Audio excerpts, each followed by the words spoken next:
Welcome to the deep dive. And first off, a really big thank you to Dr. Mahayevsky for sending us today's source material. Yes, thanks indeed. We're looking at the 2025 EDUCAUSE Horizon Report, the Teaching and Learning Edition. And for this deep dive, we thought it'd be useful to start by zeroing in on EDUCAUSE itself. Good idea. What exactly is this organization?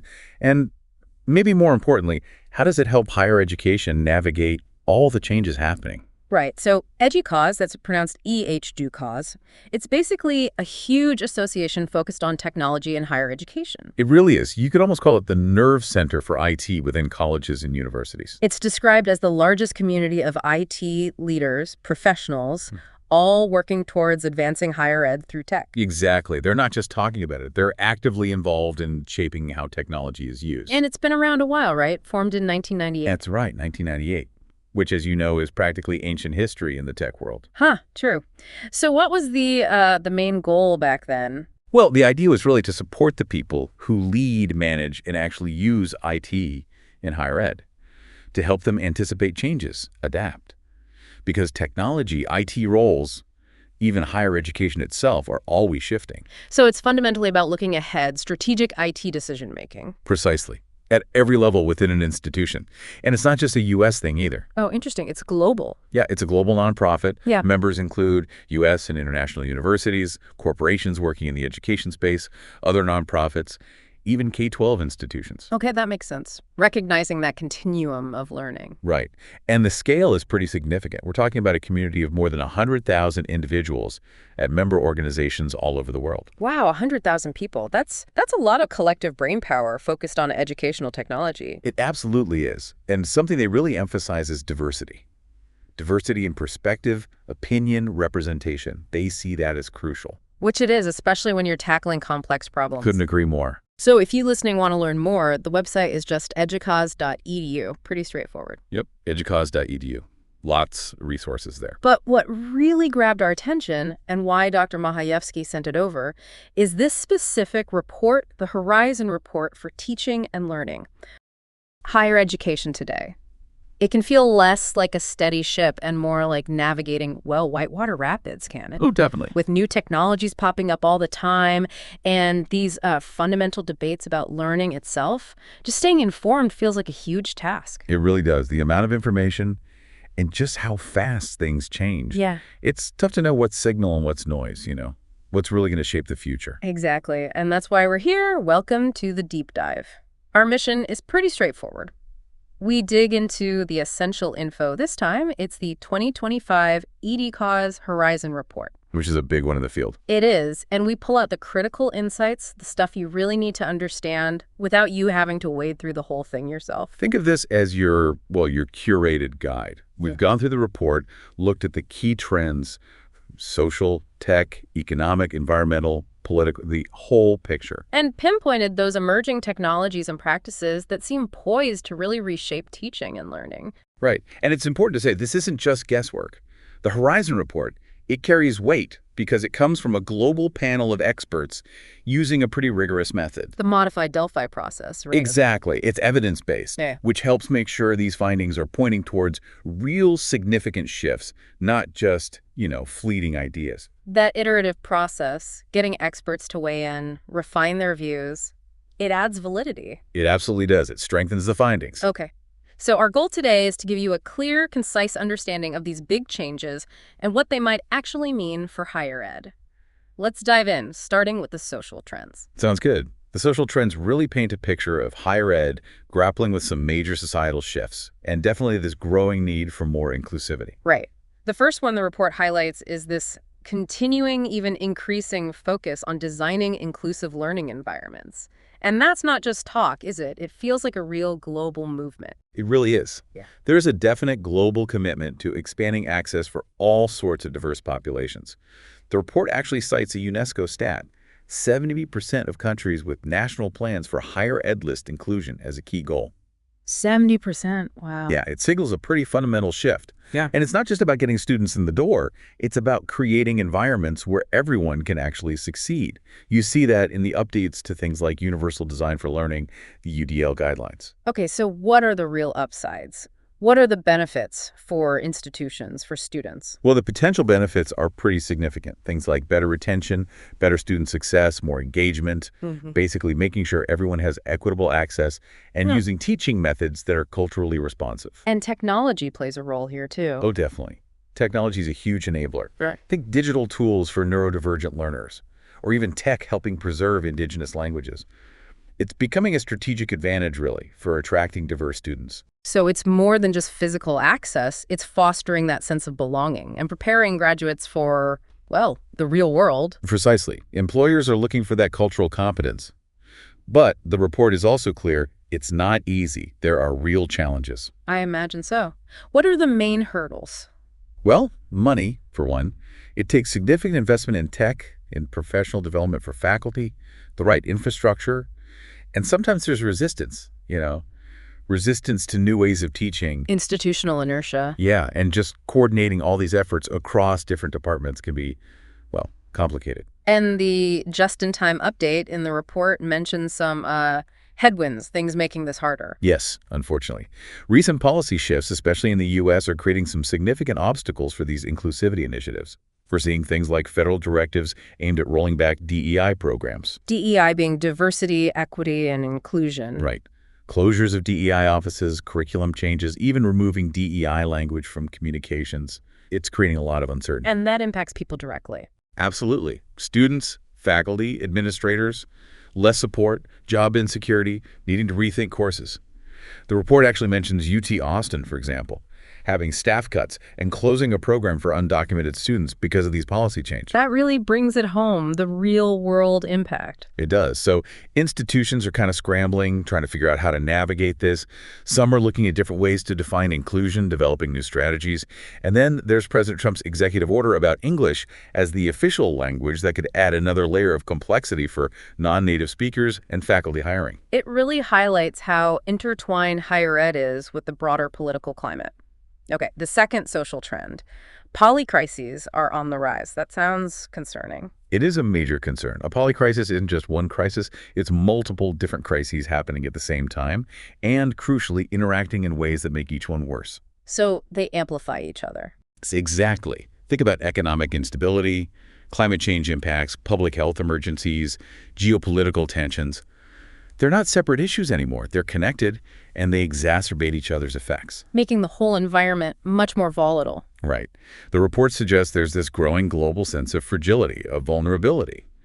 These aren't just abstract risks. They mention things like economic instability, cybersecurity threats, resource crises, extreme weather, loss of biodiversity, even erosion of social cohesion. And how does this polycrisis environment hit higher education specifically? Well, it puts a huge strain on budgets. For starters, that can limit investment in programs, support, everything. Cybersecurity risks go way up. Geopolitical polarization can make campus dynamics trickier, more polarized themselves. And it just increases the need for those inclusivity and belonging efforts we were just talking about. It sounds like institutions are under pressure not just to educate, but also to be these stable havens amidst all this global turmoil. Absolutely. Yeah, students might face more disruptions, definitely increased mental health challenges, and that often hits marginalized groups hardest.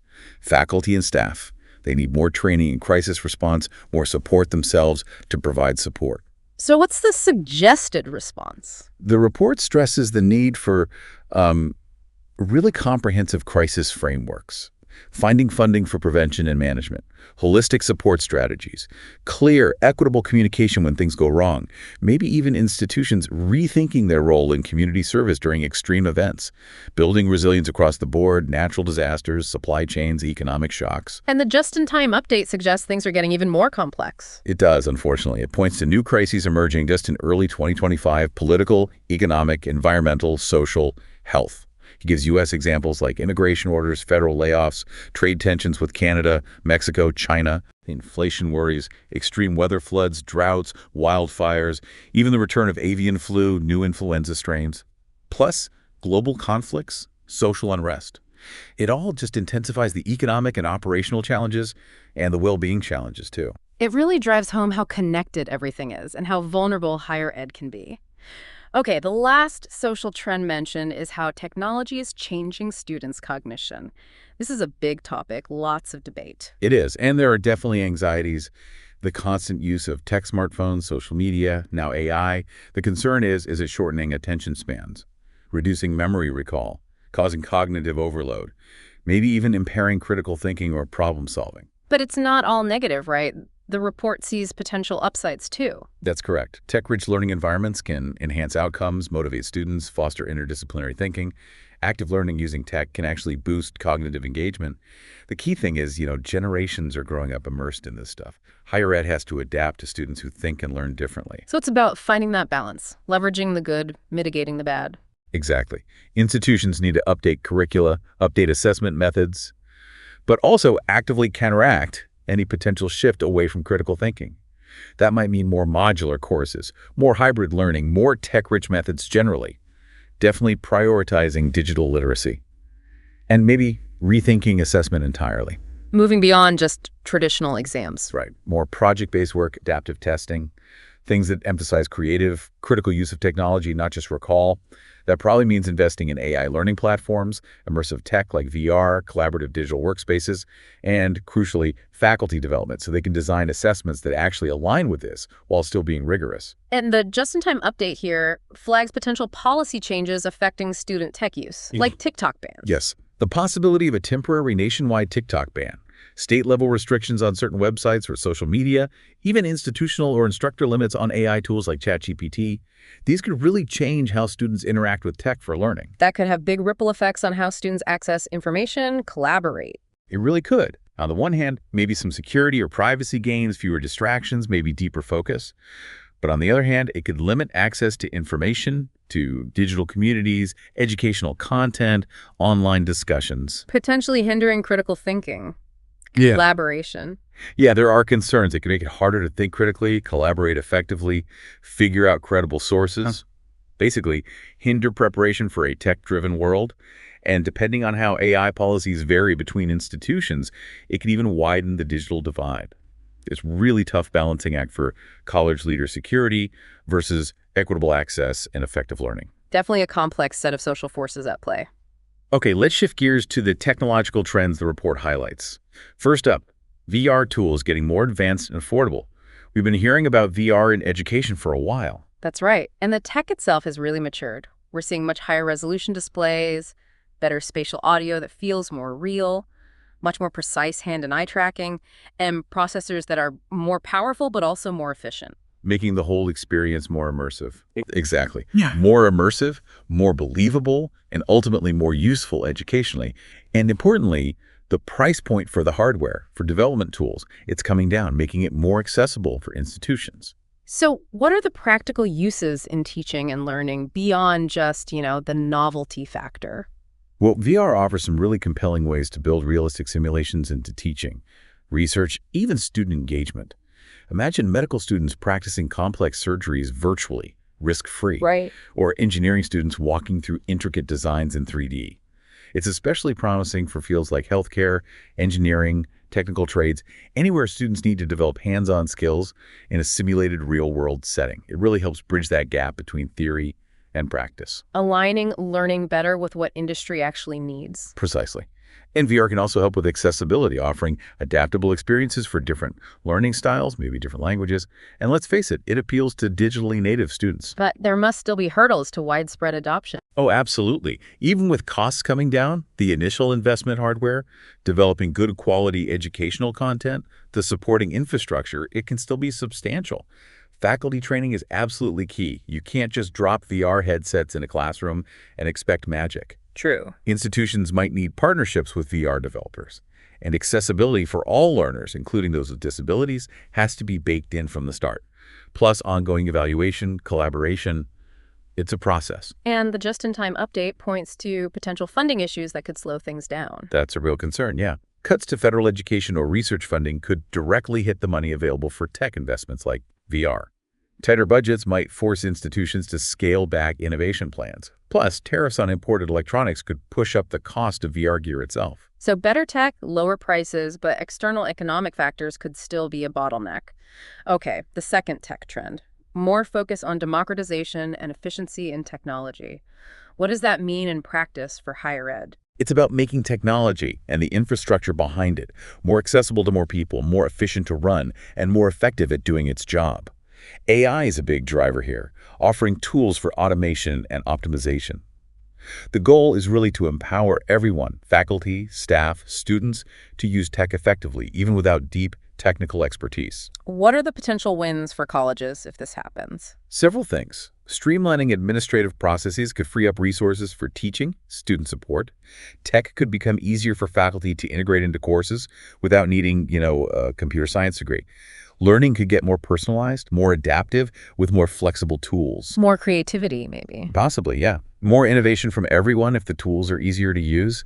And crucially, better access for underserved groups, maybe even under-resourced institutions, helping bridge some of those gaps. So making tech less of a barrier and more of a seamless part of the whole experience. That's the idea. But again, challenges exist. Limited budgets, integrating new stuff with old systems, outdated policies, digital literacy gaps. Those are all hurdles. And ensuring equitable access, plus managing data security and privacy risks, those are always critical. The just-in-time update here raises flags about the influence of big tech companies. Yeah, there are concerns about tech industry leaders having more sway in government, potentially putting corporate interests ahead of, say, educational needs. The dominance of a few big companies also raises concerns about over-reliance, maybe stifling choice. And trade policies impacting this too. Potentially. The report mentions the Trump administration's push for protecting domestic industry with tariffs could restrict global collaboration, limit access to diverse tech, maybe worsen disparities between institutions. So even with efforts to expand access to AI and digital tools, funding cuts could limit which tools or functionalities are actually affordable, potentially widening inequality. A reminder to stay critical about who provides the tech and why. Okay, final tech trend. New ways to document student learning and success, moving beyond the traditional transcript. This is a really important one. The old paper transcript.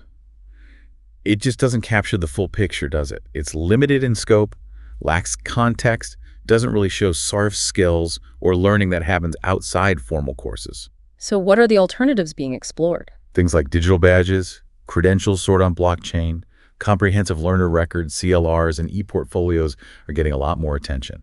These can capture a much wider range of achievements. Like what specifically? Work-based learning, community service, research projects, creative work, leadership roles, intercultural experiences, starting a business, certifications, micro-credentials.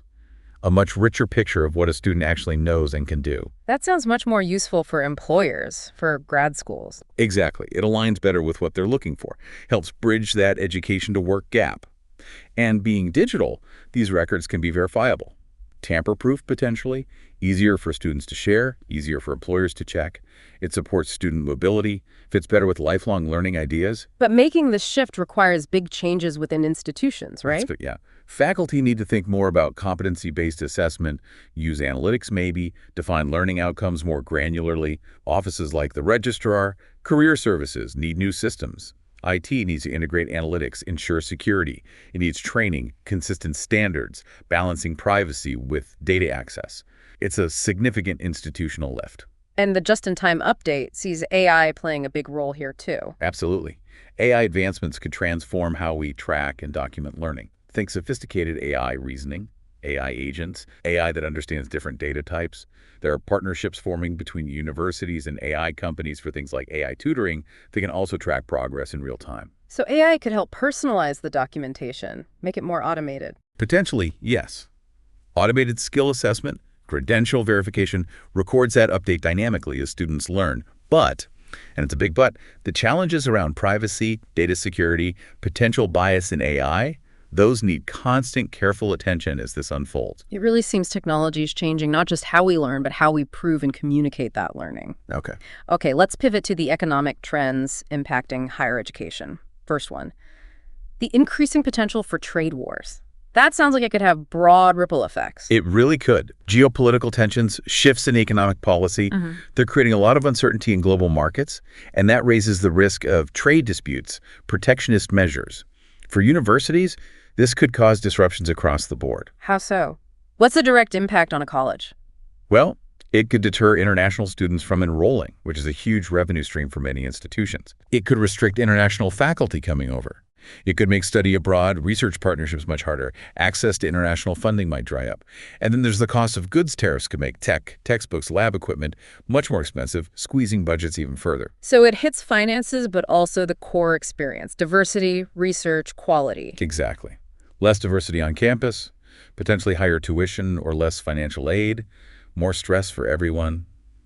The report suggests institutions might need to diversify revenue, build stronger local partnerships, maybe expand online options for international students, or focus more on recruiting underserved domestic students. And the just-in-time update confirms the U.S. is moving towards tariffs. Yes, it mentions President Trump signing an order for tariffs on imports from Canada, Mexico, China, leading to escalated tensions, retaliation. This is likely to just worsen those trends of rising costs and a resource scarcity for universities, making international collaboration and mobility even more challenging. It really shows how exposed higher ed can be to these big global economic shifts. Okay, second economic trend.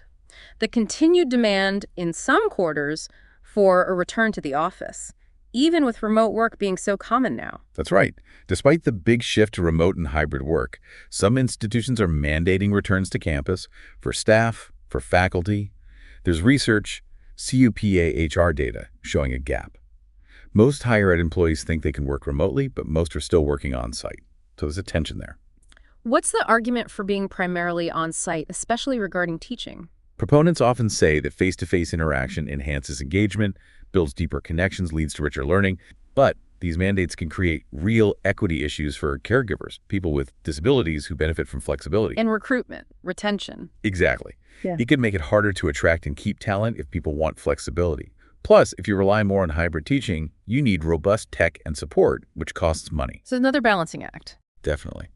The report suggests flexible policies, balancing needs with expectations, maybe integrating more hands-on experiences that mirror workplaces, keeping pathways open for flexible learners, investing in hybrid support, and really engaging stakeholders in decisions, and tracking the impact on equity and recruitment. The just-in-time update connects this to a broader push for efficiency in the workplace, especially from government.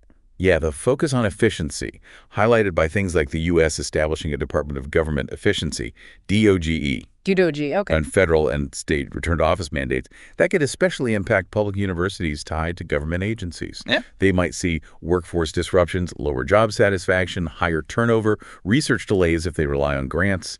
There could be pressure to align with government policies, prioritize in-person work, restructure hybrid roles, maybe even reduce investment in digital learning infrastructure.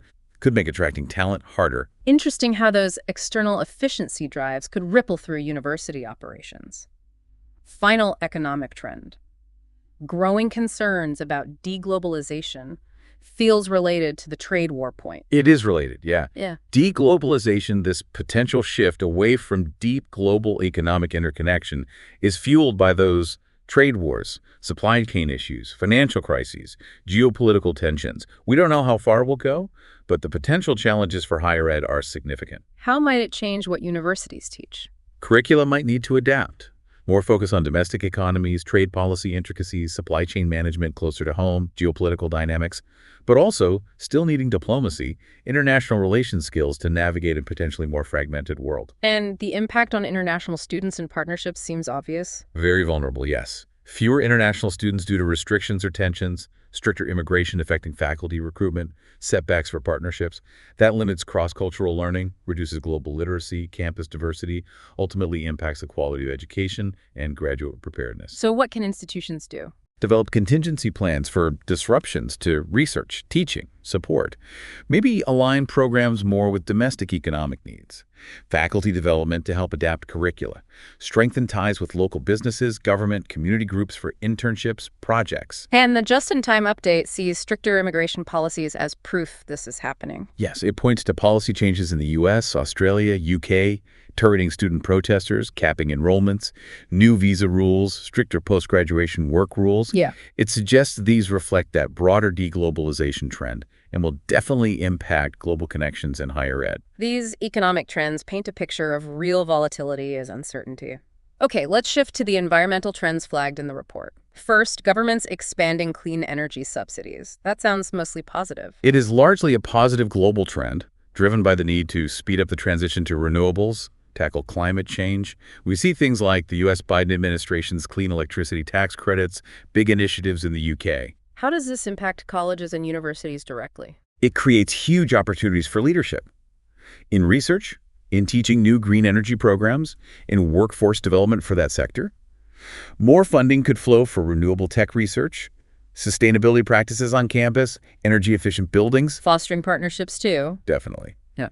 University industry-government partnerships, expanding interdisciplinary programs, investing in campus renewable energy projects, which saves money and offers learning opportunities, faculty expertise shaping energy policy. Lots of potential. A virtuous cycle, maybe? That's the hope. But the report adds caveats. The stability of these subsidies can depend on political administrations changing. If federal support drops, institutions need state or private funding. And the demand for green energy skills is soaring, so universities need to think about upskilling existing professionals too. And the just-in-time update notes governments aren't all moving in the same direction. Exactly. It's a mixed bag globally. While Italy and the EU are pushing forward, the U.S. under a different administration is prioritizing fossil fuels again, pulling back on some subsidies. That creates uncertainty for U.S. institutions relying on that funding for research, sustainability. It could limit opportunities for students, faculty, slow innovation, widen skills gaps. Shows how even positive trends can face political headwinds. Second environmental point. Lithium reserves paving the way for a green energy workforce. Why is lithium so key? Lithium's become absolutely critical for renewable energy tech, especially for high-performance batteries. Think electric vehicles, large-scale storage for solar and wind power. As we move away from fossil fuels, demand for lithium is just going to skyrocket. And the just-in-time update says there's growing geopolitical competition over these minerals. Intense competition, yes. Over rare earth minerals generally, lithium being a prime example. Countries with big deposits, China, U.S., Australia, South America's lithium triangle, are using them strategically to boost economies, control supply chains, influence trade. Like resource diplomacy. Kind of, yeah. The U.S. was even negotiating mining rights in Ukraine, apparently.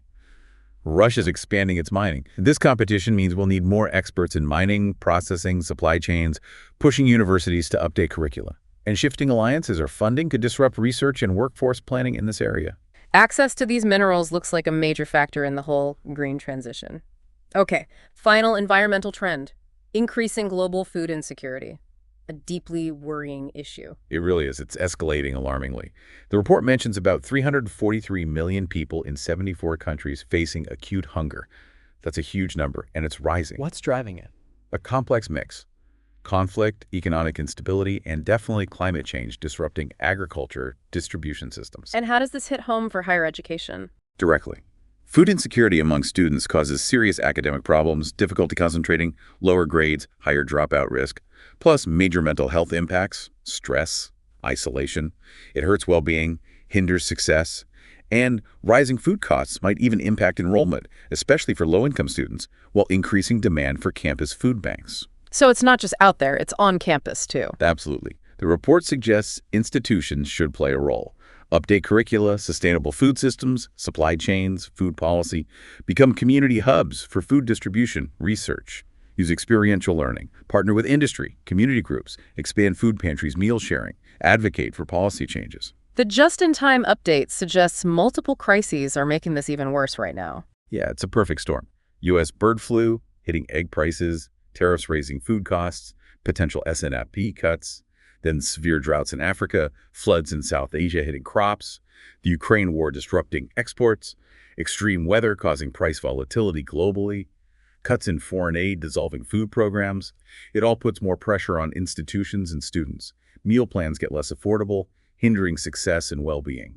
These environmental trends really show higher ed's connection to huge global challenges: energy, resources, food.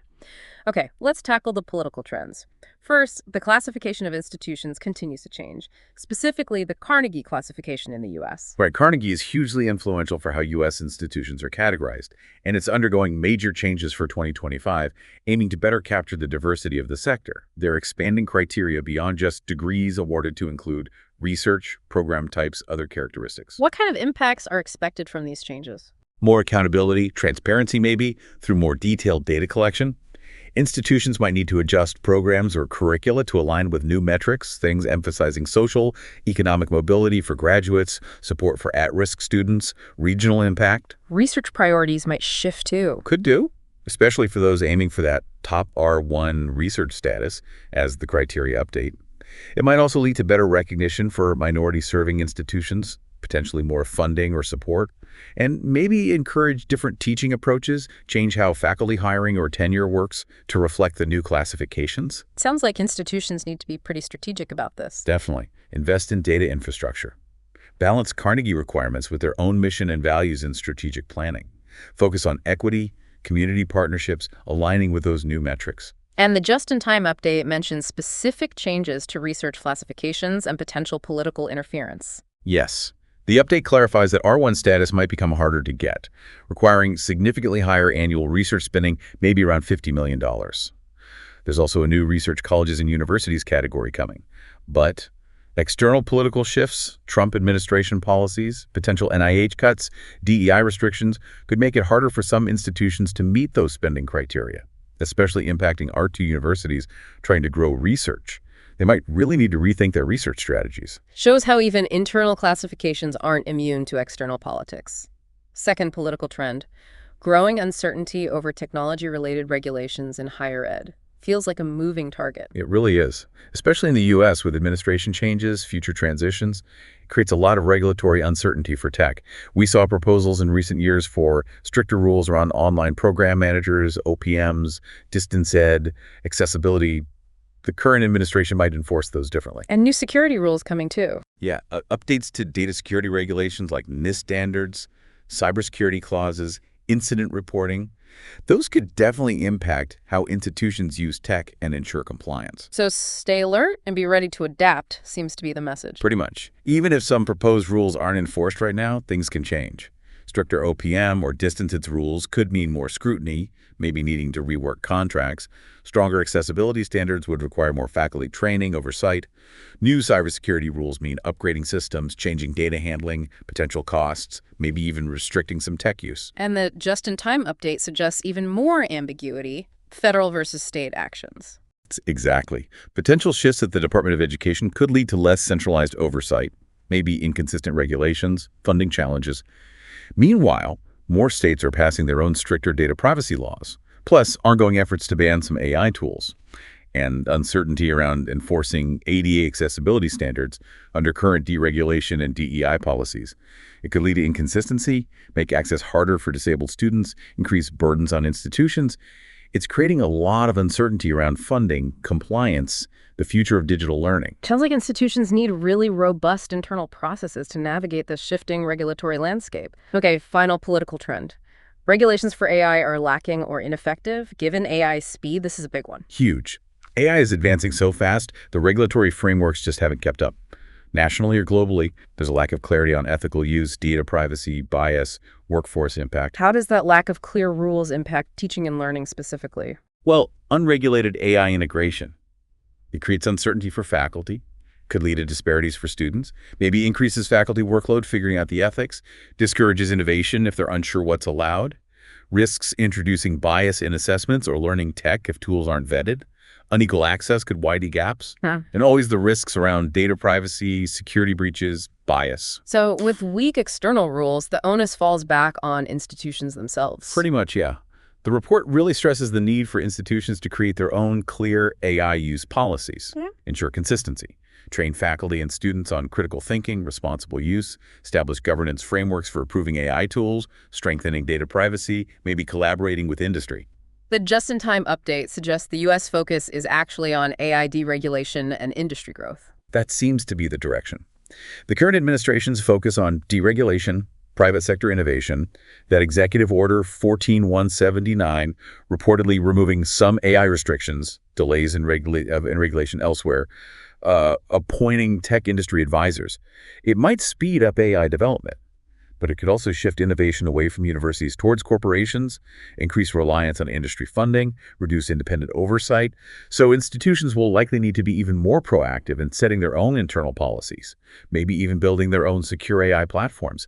It's a tricky balance, innovation versus ethics and academic independence. It's clear the political climate is a major force shaping higher ed's future, especially around tech and classification. Okay, let's move to the final section. Key technologies and practices poised for significant impact. Right. This part zooms in on specific tools and approaches that could either help navigate or even accelerate the trends we've discussed. It looks at pedagogy, institutional capabilities as drivers of change. AI is still front and center, but maybe with a more mature perspective, focusing on informed, ethical, transformative use. And governance is key for that. Absolutely. And faculty development for generative AI is critical because it's spreading so fast. But it's not just about tech evolving teaching practices more broadly is essential too, responding to changing students and contexts. And things like critical digital literacy and cybersecurity are baseline priorities now for managing risk. Everyone needs to be involved. Okay, first one highlighted, AI tools for teaching and learning. No surprise there. The potential seems vast. It really does. Yeah. The report talks about impactful tech like agentic AI, like personalized tutors or assistants for students, AI enhancing accessibility, captioning, translation, scaling, personalized learning. It's forcing two conversations. How do we use AI to teach better, and how do we teach students about AI critically, responsibly? So what are the concrete actions recommended? Invest in professional learning for faculty. Experiment with approved tools. Ensure everyone has access, students and faculty. Raise awareness about what AI can and can't do. Focus on using AI to solve problems. And constantly test the tools for efficacy, accuracy, bias, privacy, accessibility. And there are examples of this happening already. Oh yeah. Los Angeles Pacific University using AI course assistants. University of Colorado Med School using AI avatars for patient communication practice. University of Florida's Navigator AI suite. Universities of Wisconsin using Speakology AI for language practice. McMaster U's assessment partner tool for faculty. The Flora platform exploring AI-supported self-regulated learning. Lots of experimentation. Encouraging to see. Next practice. Faculty development for generative AI seems crucial given how fast Gen AI is moving. Absolutely essential. Gen AI is just pervasive now, so faculty need new kinds of professional development. They need to be ready to teach students about it critically, even if they don't use it directly in their own teaching. That distinction, teaching with versus teaching about AI, is important. But challenges exist. Faculty time, resources. Big challenges. High workloads, budget limits, time constraints, maybe lack of internal expertise, and making sure development is inclusive supports everyone. So what can faculty and institutions do? Faculty, lean into curiosity, but critically. Participate in training, especially discipline-specific stuff. Compare tools, really listen to student perspectives, help shape institutional policies that allow flexibility, join communities of practice. For the institution PD folks, offer diverse formats, workshops, online, tier groups. Any examples of specific initiatives? Yep.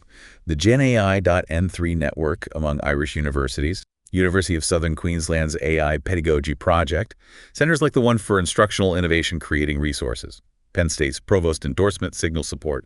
Babson College has a dedicated AI teaching training program. Third practice, AI governance. We touched on this, but it's fundamental for using AI responsibly. It's a prerequisite, really. Needs to be part of existing tech governance. The goal is ensuring ethical, responsible use, mitigating risks, privacy, security, bias. It's tough for institutions without strong data governance already. AI adds complexity, and you don't want policies so rigid they kill innovation. Getting diverse voices involved is key. What actions can institutions take for good governance? Involve teaching and learning folks in policymaking. Create template syllabus language for faculty. Keep the focus human-centered. Build a central Gen AI resource hub. Ensure compliance with privacy cybersecurity rules. Advocate for using vetted tools. And really emphasize collaboration, including student voices. Examples of institutional approaches. Cal State Long Beach has an AI steering committee. University of North Florida, a university-wide AI council. Southern New Hampshire U created an AI policy director role. University of Missouri has an AI forward stance, promoting responsible integration. Different models emerging. Fourth practice, shoring up cybersecurity. Always important, maybe even more so now. Definitely more so. Institutions are prime targets. And cybersecurity isn't just the IT department's job anymore. Success relies on everyone, end users included. Students are targets, but also the future workforce needing these skills. The complexity of tools, AI included, just raises the stakes. Protecting student data, assessment platforms, academic integrity online, huge issues. But you don't want policies so tight they hinder access. Exactly. It's a balance. Overly restrictive policies could reduce access, widen digital divides. A collaborative approach is best. What are the key actions for individuals and institutions? Individuals. Yeah. Follow institutional policies. Know the laws around student data, FERPA, APA. Help students understand why it matters. Do the required training, maybe extra. Understand the basics of the institution's security. Use vetted tech. Work with cybersecurity pros. Examples of good cybersecurity practices. Georgia State's Defend Your Shell Awareness Program. The SawStart Collaborative in Fresno County for regional preparedness. Coppin State streamlining software onboarding for security. Practical steps. Fifth practice, evolving teaching practices. This goes beyond just tech adoption, right? It's about adapting pedagogy itself. Precisely. Teaching has to change because students are changing their preferences, goals, and the world is changing. Tech, society, politics, the workforce, demographics. It's about being responsive, meeting students where they are. Continuous evolution is needed. Why is this evolution so important? Better learning outcomes, better critical thinking, better preparation for future challenges, creates more engaging, inclusive environments. But it's not easy. It takes time, expertise, funding. And there's a risk implementing poorly could widen divides or use tech ineffectively. Different isn't always better, but the benefits outweigh risks if done thoughtfully. What can educators do to evolve their practice? Keep the teacher-student connection central. Be present, curious, learn from students, model that lifelong learning. Evolve assessment, especially with Gen AI around. Prepare for diverse student groups. Foster a culture that values good teaching. Manage disagreement responsibly. Reflect on practice. Have a professional growth plan. Explore new ed tech thoughtfully. Examples of evolving practices. Grand Valley State's Student Tech Innovation Guild. Indiana U's Kelly School using narrative-driven learning videos. NJIT's new workforce readiness model. Experiments with no-code educational escape rooms. Mobile-based learning collaborations like at UC Riverside, Bakersfield, Glendale CC. Lots of innovation happening. Okay, final practice. Critical digital literacy seems absolutely foundational now. Utterly foundational. With digital communication, media overload, and now generative AI, making it easy to create convincing fakes. The ability to critique, judge, interpret is crucial. It's more than just tech skills. It's being thoughtful, responsible creators and consumers online. Everyone needs this. Students, faculty, staff. So professional development and curriculum integrations are needed. What actions can promote this? Start with your own literacy. It's ongoing. Remember, it's broad, not just fake news, but bias and algorithms, tools, everything digital. Promote data literacy, awareness reminders, microlearning. Embed it across the curriculum with real examples. Collaborate with librarians. They're experts here. Leadership can really drive this institutionally. Examples of digital literacy initiatives. Virginia Tech's digital literacy pop-ups, University of the Free State's Digital Skills Pathway, the BC Digital Literacy Hub in Canada. Indiana U's Gen AI Essential Skills Resources, UC Irvine's Compass, MAPSS, and Data GPS initiatives, even free courses like AI for Students. Resources are growing. It's clear these technologies and practices are interconnected and really shaping the future. So, wrapping up this deep dive into the 2025 Horizon Report, what are the big takeaways? Well, a few things really stand out. AI's impact is just pervasive. It brings amazing opportunities, but also huge ethical responsibilities. The need for inclusivity, for addressing disparities, that remains absolutely critical, especially with the current social and political pressures. And just the constant change. Exactly. The ever-evolving nature of higher ed itself, constantly reacting to this complex mix of social, tech, economic, environmental, political forces. Adaptation isn't optional anymore. It really feels like a pivotal moment. So much potential, but also some really significant challenges to navigate carefully. This report gives us a valuable snapshot of where experts see things heading. The opportunities, the hurdles, it lays them out pretty clearly. And knowing about these trends, these technologies, it empowers all of us, right? Educators, students, administrators, anyone involved in higher ed. It helps us understand, anticipate, and hopefully navigate this change more effectively. Absolutely. Understanding is the first step towards proactive adaptation, towards making informed choices in this really dynamic environment. So here's a final thought for you, the listener, to chew on. Of everything we've talked about today, all these trends, technologies, practices, which ones do you think will hit closest to home for you in your own learning, your own work in the next few years? And maybe what's one small step you could take now to prepare? And if you want to go even deeper, the full 2025 EDUCAUSE Horizon Report is definitely worth exploring. It's packed with much more detail and diverse perspectives on all these forces shaping higher education's future. It really is a comprehensive look at where things might be heading.